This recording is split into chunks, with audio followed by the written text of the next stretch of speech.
ನಮಗೋಸ್ಕರ ಶಿಲ್ಪೆ ಮೇಲೆ ಸತ್ತಂತ ಏಕೈಕ ದೇವ ಮನುಷ್ಯನಂದ್ರೆ ಯೇಸು ಕ್ರಿಸ್ತನು. ಆತನ ಹೊರತು ಯಾರು ಇಲ್ಲ. ಬಟ್ ಎಲ್ಲರೂ ಒಳ್ಳೆಯರಿದ್ದಾರೆ, ಒಳ್ಳೆ ಕಾರ್ಯ ಮಾಡಬಹುದು. ಆದರೆ ನಿನ್ನ ಪಾಪಳಿಗೋಸ್ಕರ, ನನ್ನ ಪಾಪಳಿಗೋಸ್ಕರ ಈ ಪ್ರಪಂಚದಲ್ಲಿ ಯಾರು ಸಾಯಲಿಲ್ಲ. ಆದ್ರೆ ಯೇಸು ಕ್ರಿಸ್ತನು ನಮ್ಮೆಲ್ಲರ ಪಾಪಳಿಗೋಸ್ಕರ ಶಿಲ್ಪೆ ಮೇಲೆ ಸತ್ತಿ ಮೂರನೇ ದಿವಸ ಎದ್ದು ಬಂದಿದ್ದಾನೆ. ನಿನ್ನ ಆತ್ಮನ ಎಲ್ಲಿ ಹೋಗುತ್ತದಂದ್ರೆ, ಒಂದು ವೇಳೆ ನೀನು ಯೇಸು ಕ್ರಿಸ್ತ ಮಾತಾಡುವಂತ ದೇವರಾಗಿದ್ದು ನಿನಗೆ ಸ್ತೋತ್ರವನ್ನು ಸಲ್ಲಿಸ್ತಾ ಬರ್ತಾನೆ. We speak your name of this place. Let your people understand the word.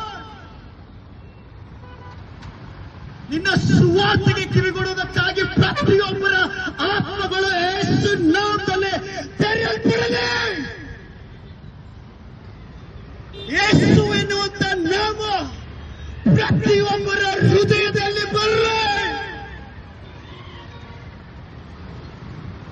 ಹೊಸ ಕೃಪೆ